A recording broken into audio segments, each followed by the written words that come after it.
जीव दया भारत का, सेवा ही बस काम है। सहभागी बन पुण्य कमा लो, सबसे ये आह्वान है। प्रणम्य सागर गुरु महाराज की सोच का ये परिणाम है। सहभागी बन पुण्य कमा लो, सबसे ये आह्वान है, सबसे ये आह्वान है। अरहम योग प्रणेता ने ये पावन दीप जलाया है। साधर्मी का बने सहारा, बीड़ा ये ही उठाया है, बीड़ा ये ही उठाया है। चलो उन्हें खुशियों से मिलाए, बड़ा पुण्य का काम है। सहभागी बन पुण्य कमा लो, सबसे ये आह्वान है, सबसे ये आह्वान है। जीवों के भोजन का प्रबंधन, असमर्थ बच्चों को शिक्षा, रोजगार की करें व्यवस्था, मांगे ना कोई भिक्षा, मांगे ना कोई भिक्षा। अरे हम जीव दया भारत बस करती ये ही काम है। सहभागी बन पुण्य कमा लो, सबसे ये आह्वान है, सबसे ये आह्वान है। गाय धरा पे रहे सुरक्षित, गौशाला है बनवाई। जीव जंतु की भोज व्यवस्था सुंदर रूप से करवाई, सुंदर रूप से करवाई। साधर्मी भूखा ना सोए, रखना सबका ध्यान है। सहभागी बन पुण्य कमा लो, सबसे ये आह्वान है, सबसे ये आह्वान है।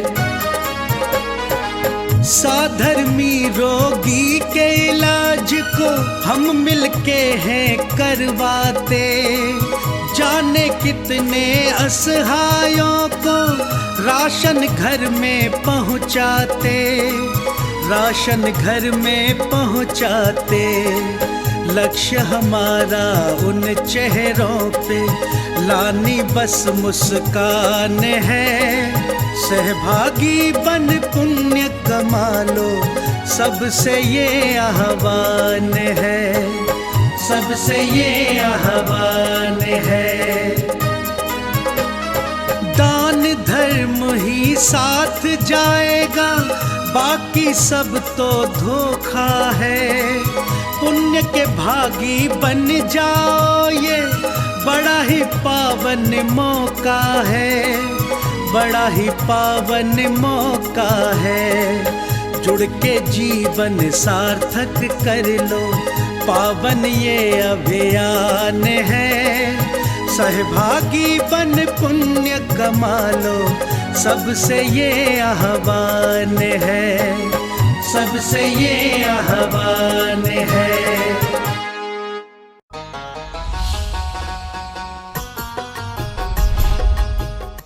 इस कार्यक्रम के पुण्यार्जक हैं प्रणम्य वाणी देवदूत। प्रणम्य गुरु की वाणी पहुँचे घर घर, सम्यक ज्ञान प्रभावना होवे घर घर। सभी प्रणम्य वाणी देवदूत के पुण्य की बहुत बहुत अनुमोदना। मात्र 12,000 रुपए वार्षिक सहयोग राशि प्रदान कर प्रणम्य वाणी देवदूत बने। अधिक जानकारी के लिए संपर्क करें।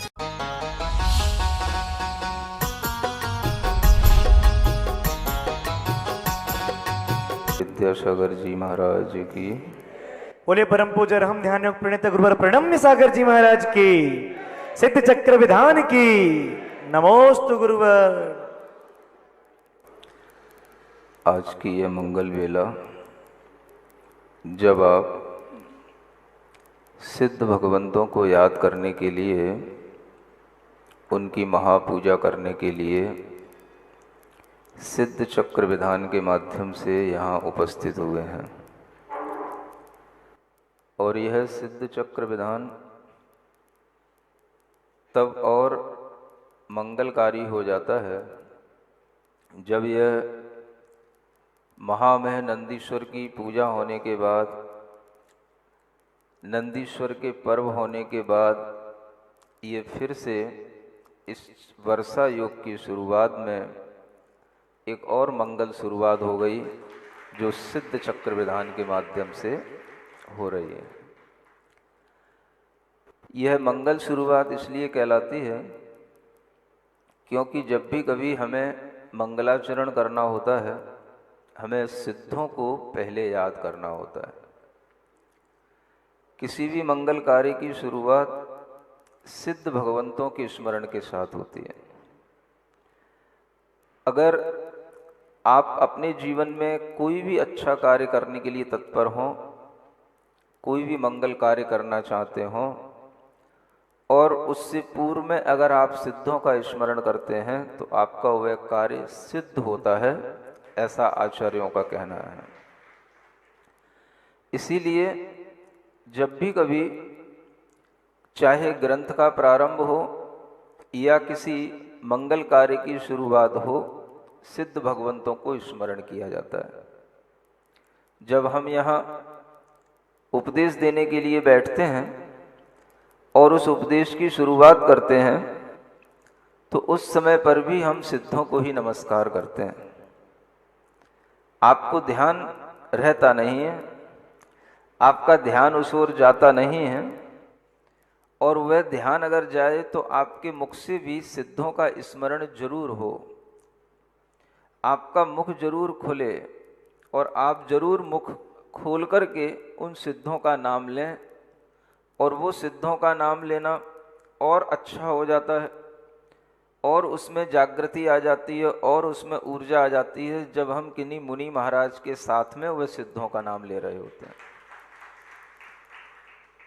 जब मंगलाचरण किया जाता है, ओम नमः सिद्धेभ्य, सिद्धों के लिए नमस्कार हो।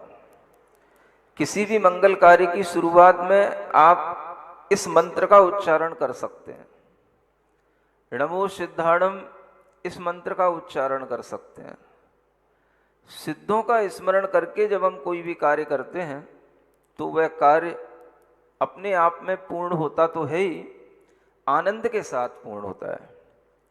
इसलिए आप कह सकते हैं, आपके अंदर ये भावना आ सकती है कि हमें सिद्धों के बारे में और जानना है, और जब आप लोग अपनी तरह से सिद्ध भगवान की स्तुति कर रहे हैं तो मेरे मन में आया हम अपनी तरह से सिद्ध भगवान की भक्ति करें।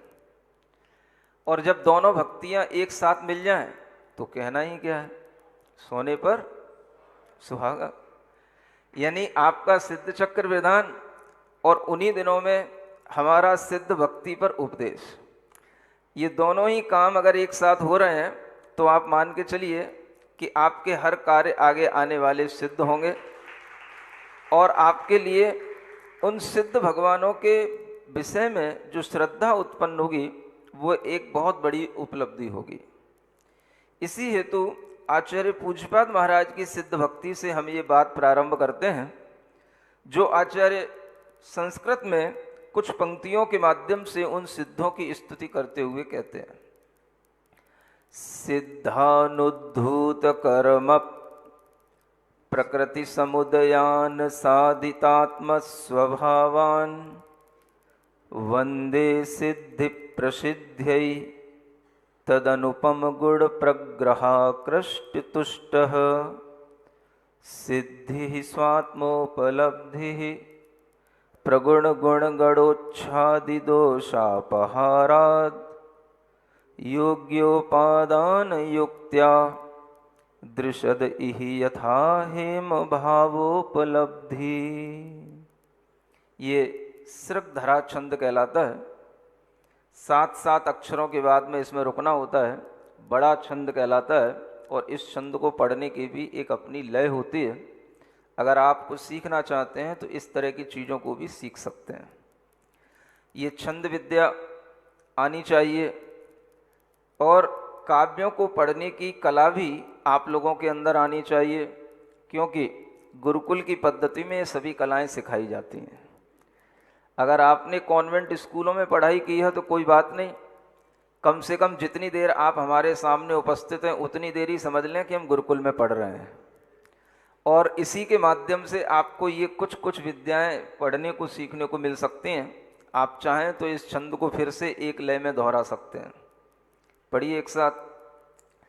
सिद्धानुद्धूत कर्म प्रकृति समुदयान साधितात्म स्वभावान वंदे सिद्धि प्रसिद्ध्यै तदनुपम गुण प्रग्रहा कृष्टतुष्टः सिद्धि स्वात्मोपलब्धि प्रगुण गुण गणोच्छादि दोषापहारात् योग्योपादान युक्त्या दृशद इहि यथा हेम भावोपलब्धि।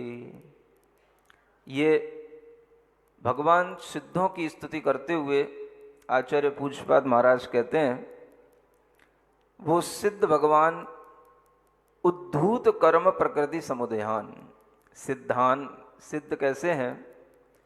तो जिन्होंने कर्म प्रकृतियों के समुदाय को अपनी आत्मा से धो डाला है, उनको सिद्ध कहते हैं। ऐसी आत्माएं जिन्होंने अपने पुरुषार्थ से जो अनादि काल से लगी हुई अपनी आत्मा के कर्म समूह थे उन सबको विनष्ट किया, ऐसा पुरुषार्थ किया। उसी पुरुषार्थ को हम मोक्ष पुरुषार्थ कहते हैं। 4 पुरुषार्थों में जो मोक्ष पुरुषार्थ होता है वह पुरुषार्थ ही कर्म कलंक को धोने के लिए होता है। चाहे वो शुभ कर्म हो चाहे अशुभ कर्म हो, सभी कर्मों से रहित मेरा ये आत्मा शुद्ध बन जाए, इसलिए ही यह मोक्ष पुरुषार्थ किया जाता है। और इसी तरह का मोक्ष पुरुषार्थ जिन जीवों ने किया, उन्होंने अपनी आत्मा से इन कर्मों के समुदाय को, समूह को अलग कर लिया। कर्मों से अलग हो गए तो सिद्ध हो गए। अगर आपसे कोई पूछ बैठे कि सिद्ध किसे कहते हैं, तो जिन्होंने अपनी आत्मा से 8 कर्मों के समूह को पृथक कर लिया है, 8 कर्मों का समूह जिन्होंने अपने अंदर से नष्ट कर दिया है, उन्हीं को हम सिद्ध कहते हैं। इतना बड़ा पुरुषार्थ जिन्होंने किया, ऐसे सिद्ध भगवंतों का स्मरण करने से अगर हमारे अंदर भी कोई पुरुषार्थ जागृत हो जाए तो कोई बड़ी बात नहीं है। लेकिन वो पुरुषार्थ तब जागृत होता है जब हम उस ओर दृष्टि रखे होते हैं। कई लोग सिद्ध चक्र विधान तो करते हैं, अच्छा कार्य करते हैं, लेकिन उन्हें शायद ही स्मरण हो पाता हो कि सिद्ध चक्र विधान का क्या प्रयोजन है। शायद पूरा विधान होने के बाद भी उन्हें पता न रहता हो कि सिद्धों की स्तुति हुई कि नहीं हुई, और सिद्धों की भी स्तुति हुई तो वो कैसे हुई।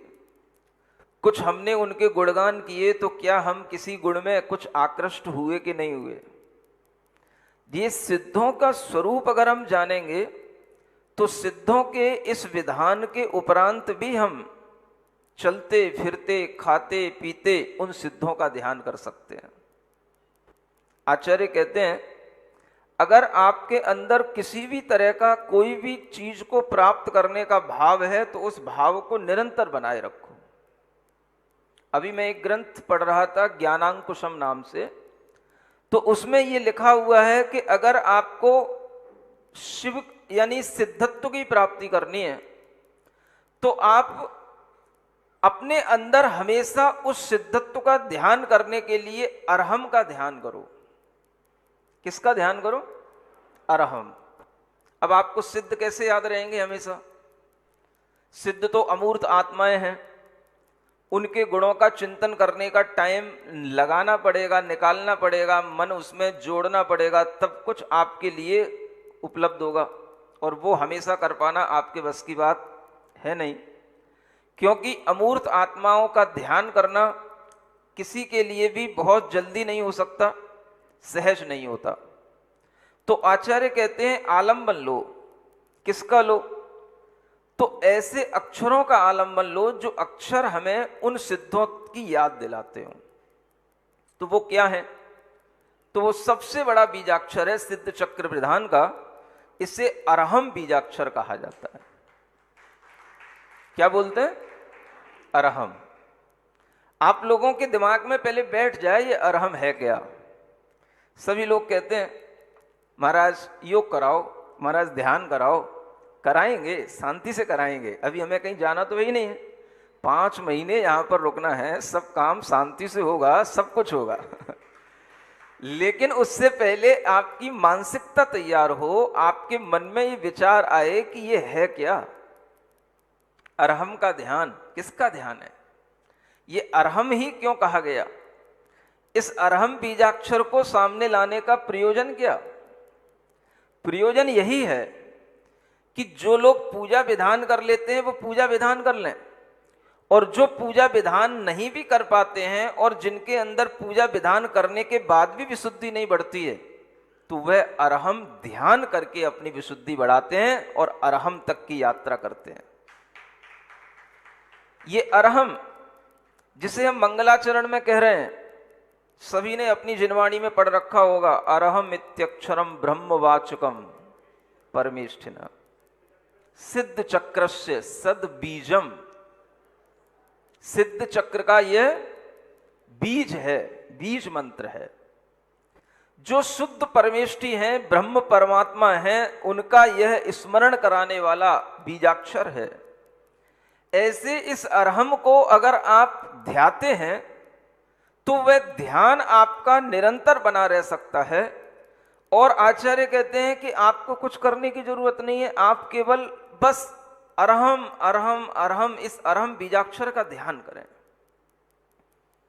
ये बीजाक्षर ही आपको हमेशा सिद्धों की याद दिलाएगा, आपके अंदर शुद्ध भावना उत्पन्न करेगा। और आचार्य यहां तक लिखते हैं कि चलते फिरते, खाते पीते, सोते हुए भी इस बीजाक्षर का आप स्मरण करते रहो। अभी तक मुझे ऐसा कोई रेफरेंस मिला नहीं था, लेकिन अभी मुझे एक ज्ञानांकुश नाम का एक ग्रंथ मिला जो आचार्य योगींद्र देव का है। उसमें एक श्लोक मिला, गच्छन वा यदि वा सुप्त, चलते हुए हो चाहे सोते हुए हो, आलापम यदि वा भोजनम, आपस में बातचीत कर रहे हो अथवा भोजन कर रहे हो, ये कुछ भी काम कर रहे हो, अगर आप हमेशा ध्यान करते रहते हो और इस तरह से अरहम का ध्यान करते रहते हो, तो ये आत्मा शिवम लभेत, उससे वह आत्मा शिव को प्राप्त हो जाता है। ये मुझे रेफरेंस मिल गया, तो ये रेफरेंस भी मुझे देखा जाए यहीं शांतिनाथ भगवान के चरणों में मिला है।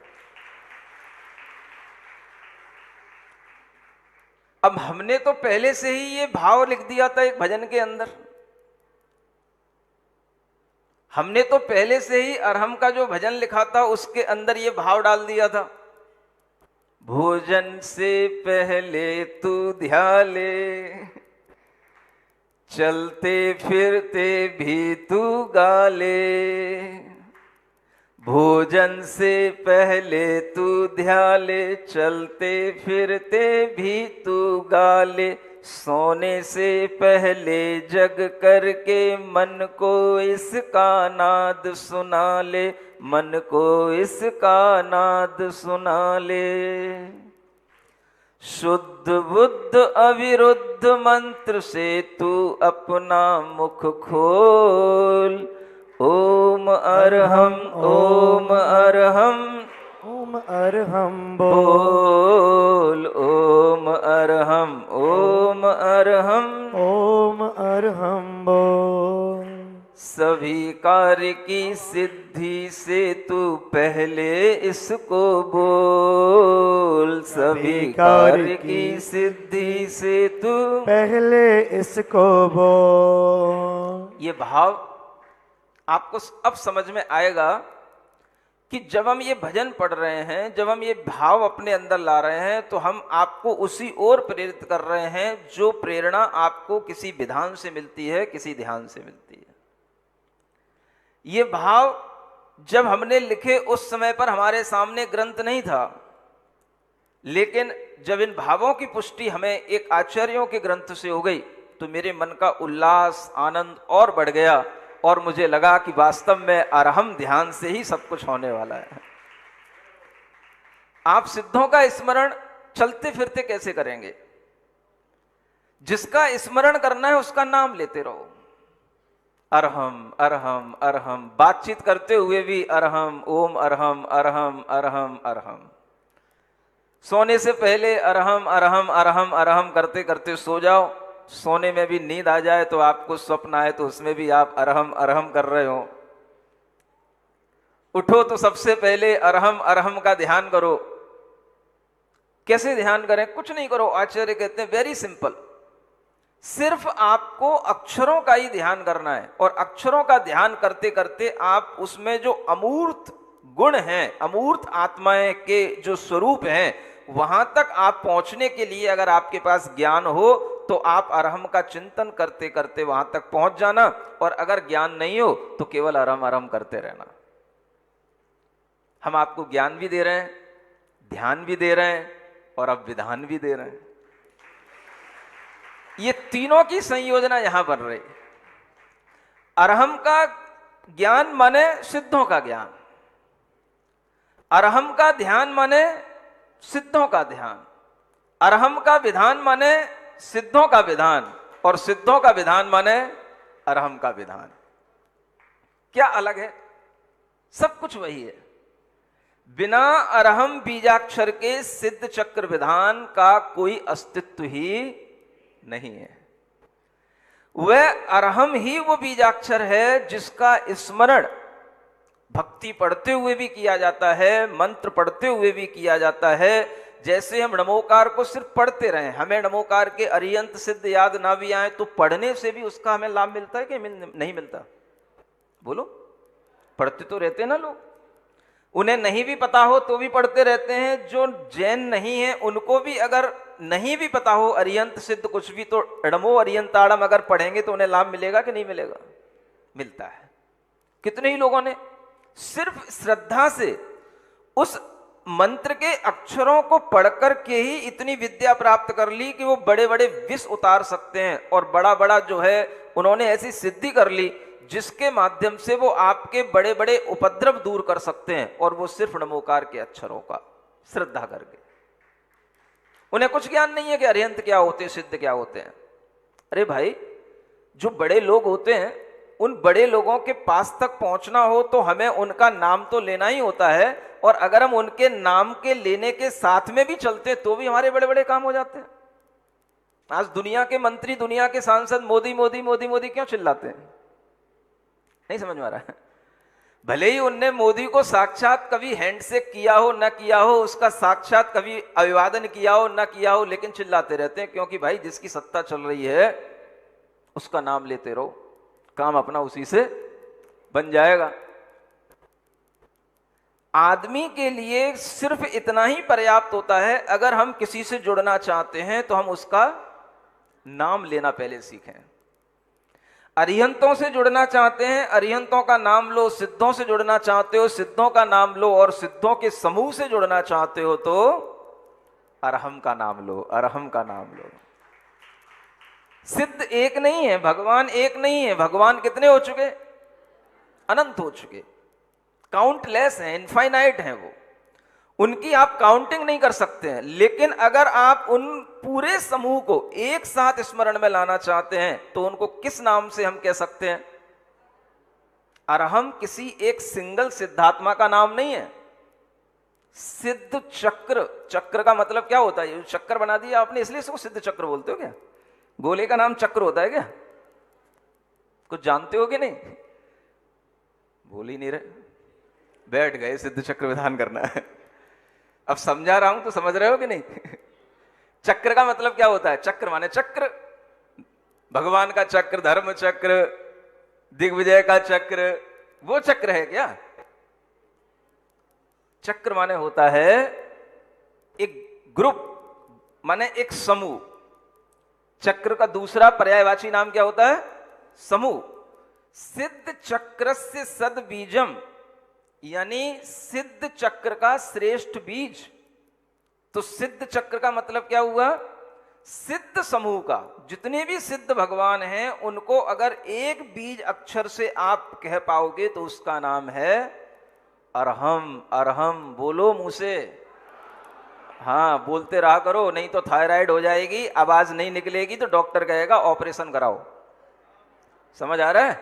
और जिनको सिद्ध भगवान पर विश्वास होगा, अरहम पर विश्वास होगा, तो वो कहेंगे डॉक्टर साहब से कि नहीं मुझे ऑपरेशन कराने की जरूरत नहीं है, मैं तो अरहम अरहम करके ही सही कर लूंगा। ताली बजा लेते हो, विश्वास तो कुछ है नहीं। आप लोग दिखावे की सब क्रियाएं होती हैं, दिखावे के सब काम होते हैं, विश्वास नाम की कोई चीज तो होती ही नहीं है। यहां एक महिला बैठी दिल्ली की, उसकी शक्ल देख लो, समझ आ रहा है कौन? ये मेरठ की है ना, ये क्या नाम है? अंबिका। अब देखो इनका गला रुक गया था, थायराइड हो गई थी, बिल्कुल मुंह से आवाज नहीं निकल रही थी। डॉक्टरों ने कहा थोड़ा थोड़ा कुछ ना कुछ बोलते रहा करो, अगर नहीं बोलोगे और कुछ नहीं करोगे तो थोड़े ही दिनों में ऑपरेशन कराना पड़ेगा। ये कोई बहुत बड़ी बात नहीं है, ये तो एक केस है, ऐसे 20 केस हो चुके हैं। हम सबको सामने नहीं रख सकते हैं, जो भी प्रेजेंट में है सामने उसकी बात बता रहा हूं। और इनका कोई काम नहीं है, बस चूंकि ये अरहम को जानते हैं, अरहम पर इनका श्रद्धान है, अरहम के ट्रेनर भी हैं, तो ये क्या करें? इनने कहा ना मुझे कोई दवाई खाना, ना मुझे कोई डॉक्टरों की सुनना, मुझे क्या करना? अरहम का नाद करना। कहना नहीं, एक मंत्र जाप होता है और एक नाद होता है। कभी कभी जब औषधि के रूप में उस अरहम का उपयोग करना होता है तो नाद करना होता है। ओम अरहम अरहम, ये नाद कहलाता है, दीर्घ नाद। इस तरह का नाद आधा घंटे रोजाना करती थी और थायराइड की प्रॉब्लम दूर हो गई और अच्छे ढंग से आवाज आने लगी, कोई ऑपरेशन की जरूरत नहीं पड़ी। आपको तो क्या है, अगर कह भी देंगे 2-4 बार अरहम अरहम अरहम कर लिया, थक गया, हमसे नहीं होता। ऐसे करने से कुछ नहीं होता है, दवाइयां खाते रहो जिंदगी भर, कुछ नहीं होने का। बड़ी बड़ी बीमारियां केवल अरहम के नाद से दूर हो सकती हैं अगर आप विश्वास कर लो तो। जो भी पेट की बीमारियां हैं, लीवर की बीमारियां हैं, हार्ट की बीमारियां हैं, ये फेफड़ों की लंग्स की बीमारियां हैं, गले की बीमारियां हैं, जब हम अरहम पढ़ते हैं, अरहम का नाद करवाते हैं, तो पेट से लेकर गले तक और यहां तक कि मस्तिष्क तक उस हम की जब ध्वनि पहुंचती है तो यह सारी की सारी बीमारियां दूर करने की एकमात्र औषधि है ये अरहम का नाद। करो तो 2-4 बार किए, छोड़ दिए। कम से कम 11 बार सुबह और 11 बार शाम को, रात को सोने से पहले आप अरहम का सिर्फ नाद करो। किसी भी तरह की कोई बीमारियां, कहते हैं बच्चे का दिमाग स्थिर नहीं है, मन नहीं लगता है, डिप्रेशन में जा रहा है, अनिद्रा की बीमारियां हैं, नींद नहीं आती है, उल्टे सीधे स्वप्न आते हैं, सारी बीमारियों का एक इलाज बता रहा हूं, अरहम का नाद करके सो, आपको किसी भी तरह की कोई दिक्कत नहीं होगी। लेकिन नाद होना चाहिए, दीर्घ नाद। सोने से पहले भीतर के सारे तंतु खुल जाने चाहिए। उस अरहम के आप सोचो, सिद्ध भगवान कितनी बड़ी चीज होती है। सिद्ध भगवान कुछ बड़ी चीज लगती कि नहीं आपको? जिन्होंने अपने सारे कर्मों के समुदाय को धो दिया, इतना पुरुषार्थ किया है, उन्होंने अपनी आत्म शक्ति कितनी जागृत की होगी। और अगर हम उनका स्मरण करेंगे तो क्या हमारी छोटी छोटी आपदाएं दूर नहीं होंगी? बड़े लोगों का, सिद्ध पुरुषों का केवल नाम स्मरण करने से ही अपना काम बन जाता है। ये विश्वास जब आपके अंदर आएगा तब जाकर के कहीं आपको सिद्ध चक्र के विधान, ध्यान, ज्ञान का कोई लाभ मिलेगा। इसलिए आचार्य कहते हैं ये सिद्ध कैसे बने ये तो जानो। अपने कर्मों को धो लिया तो कर्म कैसे धोए? साधित आत्म स्वभावान, जिन्होंने अपनी आत्मा के स्वभाव को साध लिया। आत्मा का स्वभाव क्या? आत्मा का स्वभाव ज्ञान मात्र, दर्शन मात्र, शांति मात्र, सुख मात्र है। ऐसी उस आत्मा का जो स्वभाव है उसको जिन्होंने साध लिया। साध लेने का मतलब क्या होता है? साध लेने का मतलब क्या बोले आपकी भाषा में? कोई चीज जब आपके बस में नहीं होती है और आप उसे पकड़ते हो, किसी भी तरह से उसे रोकना चाहते हो, तो उसे क्या बोलते हैं? साधना। समझ आ रहा है? ये साधने का महत्व आपको तब समझ में आएगा कभी आपको पैरालिसिस हो जाए, भगवान ना करे कभी हो, लेकिन बता रहा हूं, अगर किसी को पैरालिसिस हो गया, अब उसका हाथ कपता है, अब उससे पूछो हाथ को रोक रोक रोक के दिखा, नहीं समझ में आ रहा? जब उसका हाथ कप रहा है और उस कपते हुए हाथ को वो रोक पाए, इसका नाम है साधना। ऐसे ही आत्मा का परिणाम हमेशा कर्मों के साथ, कर्म के विकारों से जुड़ा हुआ, राग द्वेष ममता मोह के भावों में जुड़ा हुआ रहता है। जब वो केवल अपनी ये साधना करता है कि मुझे अपने ज्ञान स्वभाव में रहना है, मुझे अपने सुख स्वभाव में रहना है, मुझे केवल दृष्टा भाव में रहना है, तो ये उसको अपनी आत्मा को ऐसे ही साधना पड़ता है जैसे किसी पैरालिसिस वाले को खुद रोकना पड़े कि मेरा हाथ चलते हुए कैसे रुक जाए। सुन रहे हो कि नहीं? सरल है कि कठिन है? उदाहरण यही ध्यान रखना, पैरालिसिस हो गया हो, हाथ कप रहा हो और फिर उसको वो रोक के दिखाए। ऐसे ही हम सब अनादि के रोगी हैं।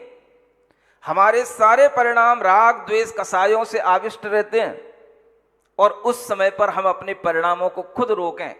नहीं, मुझे कसाय नहीं करनी, मुझे राग नहीं करना, मुझे मोह नहीं करना, मैं अपने ज्ञान दर्शन स्वभाव की साधना करूंगा। इसका नाम है साधितात्म स्वभावान। जिन्होंने अपनी आत्मा के स्वभाव को साध लिया हो, उन्हें हम सिद्ध भगवान कहते हैं। यानी कर्मों के समूह से अपने आप को दूर करने के लिए भी क्या करना पड़ेगा? अपनी आत्म स्वभाव की साधना करनी पड़ेगी। और जिन्होंने वो साधना कर ली, साधित माने साध लिया, अब उन्हें कुछ साधने की जरूरत नहीं है, अब उन्हें कुछ करने की जरूरत नहीं है, वो कंप्लीट उन्होंने अपना काम कर लिया है। ऐसे सिद्धों की मैं वंदना करता हूं। वंदे सिद्धि प्रसिद्धि है। वंदना भी करते हैं, नमस्कार भी करते हैं, तो किस लिए? सिद्धि की प्रसिद्धि के लिए। प्रसिद्धि माने प्राप्ति के लिए। मैं ऐसे सिद्धों की प्राप्ति के लिए हे भगवान, हे सिद्ध परमेष्ठी, आपकी वंदना करता हूं। सिद्धों की वंदना सिद्धों की प्राप्ति के लिए की जाती है, सिद्ध भगवान बनने के लिए की जाती है। आप लोग किस लिए करते हैं? हमारी मम्मी का देहांत हो गया था, दादी का देहांत हो गया था, पापा दादा चले गए थे, उनकी स्मृति में मुझे एक सिद्ध चक्र विधान रचना है। क्या मिलेगा इससे आपको? उनकी स्मृति में। उनकी स्मृति कर रहे हो या आपके सिद्धों की स्मृति कर रहे हो? और उनकी स्मृति में अगर आप इस तरीके के विधान रच रहे हो तो आप वंदना किसकी कर रहे हो और क्या प्राप्ति के लिए कर रहे हो? प्राप्ति का तो कोई उद्देश्य नहीं है, हमारी तो उद्देश्य इतना ही है उनकी स्मृति में हो जाए। हमें कहीं ऐसा लगता है कि इसके पीछे भी हमारे अंदर ये धारणा बनी रहती है कि उनकी स्मृति में करेंगे तो शायद उनकी आत्मा संतुष्ट रहेगी, क्योंकि वो जो धारणा है, मिथ्या भाव है, वो तो मिथ्यात्व के साथ चलेगा जब तक कि आपको सम्यक दर्शन ना हो जाए। और वो मिथ्या भाव यही होता है कि जो हमारे पूर्वज चले गए उनकी आत्मा को शांति मिल जाए, उनकी आत्मा कभी हमारे लिए कोई भूत प्रेत बन के सामने ना आ जाए। इसलिए क्या करो? उनके उपलक्ष्य में कुछ कर लो। ये डर रहता है लोगों में, तो डर के भगवान की स्तुति कर रहे हो। किसी ने कह दिया था या हमने कभी कोई भगवान के सामने अपना कोई कमिटमेंट कर लिया था कि भगवान हमारा ये काम बन जाए तो हम एक सिद्ध चक्र विधान कर लेंगे, इसलिए सिद्ध चक्र विधान कर रहे हो। क्या कर रहे हो? किस लिए कर रहे हो? क्यों? कुछ तो बोलो। कुछ उद्देश्य अगर ऐसे हैं तो मैं आपसे कह रहा हूं, आप अपने उद्देश्यों में परिवर्तन लाएं।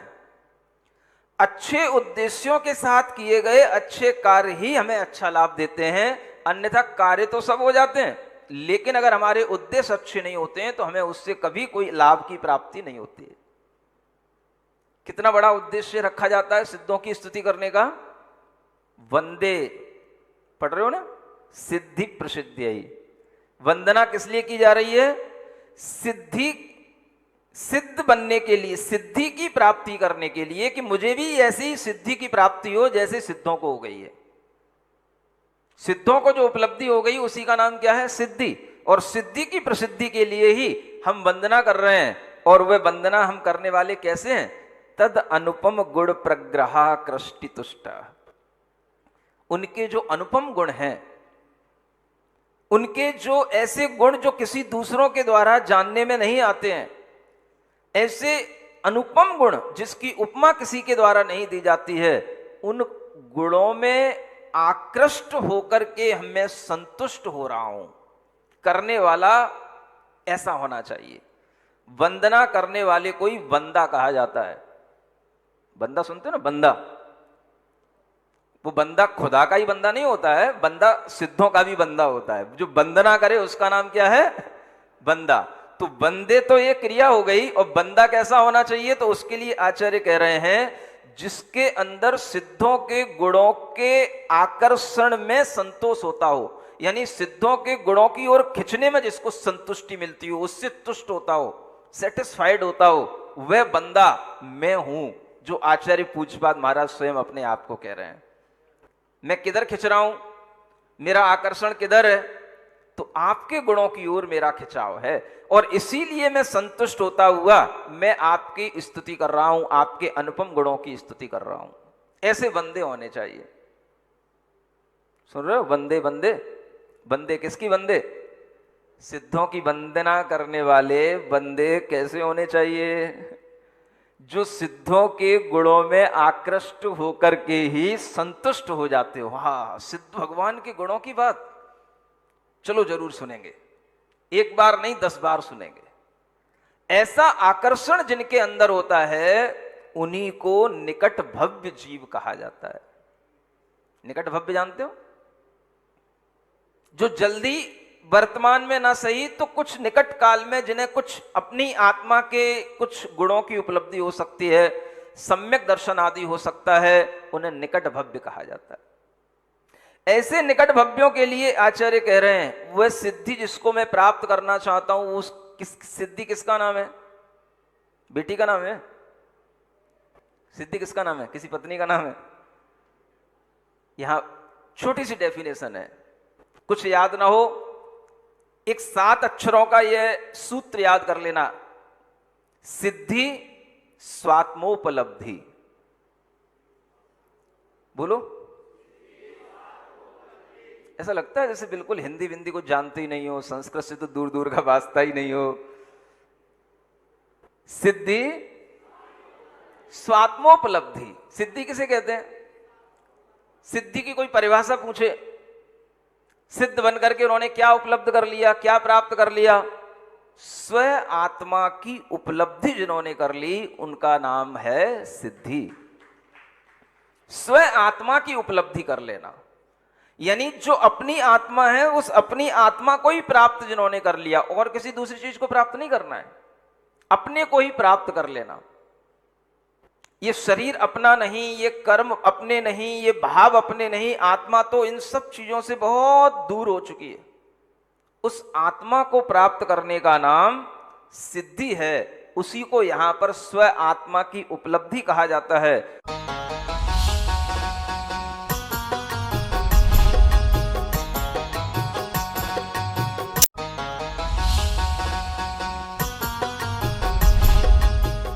इस कार्यक्रम के पुण्यार्जक थे प्रणम्य वाणी देवदूत। प्रणम्य गुरु की वाणी पहुंचे घर घर, सम्यक ज्ञान प्रभावना होवे घर घर। सभी प्रणम्य वाणी देवदूत के पुण्य की बहुत बहुत अनुमोदना। मात्र 12,000 रुपए वार्षिक सहयोग राशि प्रदान कर प्रणम्य वाणी देवदूत बने। अधिक जानकारी के लिए संपर्क करें।